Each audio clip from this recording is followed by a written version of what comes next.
Mainit ang laban, ganado ang coach sa kalaban mga bro, hindi na nakatay si Dwight Howard, nang gigil na sa kalaban ala Superman mode si Howard, mapapa-hospital pa ata ang bantay, bagsak na, inangasan pa, stare down si Dwight Howard.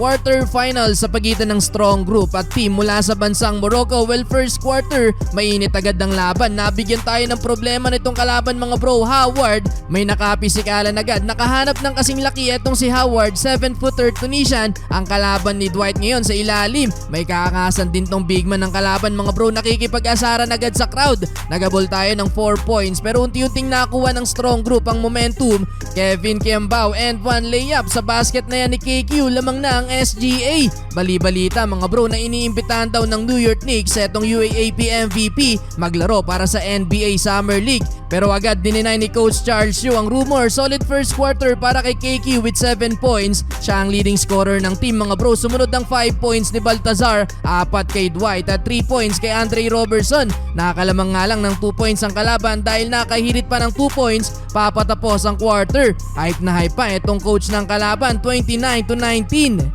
Second quarter, mukhang gigil na sa kalaban si Dwight. Bakbakan sa ilalim, pinakain na ng siko ni Howard etong kalaban. Gandang pasa sana to ni Andre Blatche para kay Howard. Hindi nasalo ng maayos ni Dwight. Nauwi pa sa turnover pero after naman yan, grabe naman ang naging bawi ni Dwight. Take over ang NBA veteran. Two-handed slam dunk. May nakainitan pa sa kalaban etong si Dwight. Heto, isa pang dunk. Bagsak ang bantay ng banggain ni Howard. May pag-stare down pa sa kalaban mga bro si Dwight. Unstoppable na sa ilalim ang former NBA player. Well, 7 straight points ang kinanamag-isa ni Dwight. Kaya naman nakalamang na ulit tayo. Yung maangas kanina parang bata lang na pinagtulungan ni Dwight at Blatche sa ilalim. Na-airball pa ang tira sa tres mga bro. Sa sobrang gigil, gusto pa atang sirain ng jersey. Tinuruan tuloy siya ng galaw ni Andre Blatche. Classic Blatche move, behind the back, ni-reverse pa ang tira. Kayang-kaya pa, sabi ni Kuya Andre. Lobo sa 10 points ang kalamangan ng strong group. Sa dunk na to ni Dwight Howard,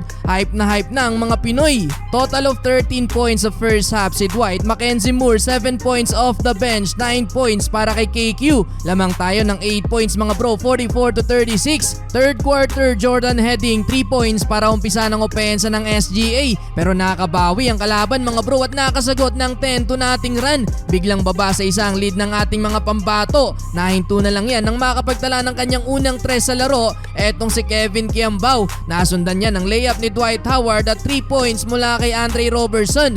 Well, may solid na taga-suporta ang kalaban, napapasigaw pa etong si ate. Pero natahimik agad yan nang pakitaan sila ng slam dunk ni Dwight Howard. Nice pass galing kay KQ. Pang-5 dunks na yan ni Howard sa game. Mackenzie Moore, solid din ang laro ngayon, 6 points sa third quarter. Etong coach naman ng kalaban mga bro, Gina G magreklamo sa referee. Well, lamang tayo ng 8 points sa third quarter, 67-59.